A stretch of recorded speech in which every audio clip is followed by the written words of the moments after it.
how to change the touchpad size to small, medium, or large on the Samsung Galaxy S25, S25 Plus, Edge, or Ultra. First, tap on the home button to return back to the home screen. From the home screen, swipe down at the top to open up quick settings. Then tap on the settings icon. Next, we then scroll down and tap on accessibility. From here, tap on interaction and dexterity.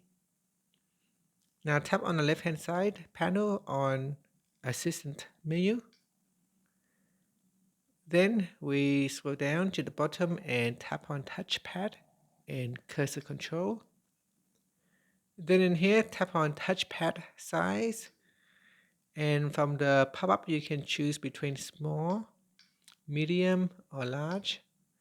And that's it. After that, you can tap on the tap on the home button to return back to the home screen.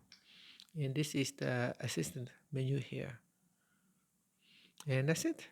Thank you for watching this video. If you find it helpful, please like and subscribe to my channel for more videos.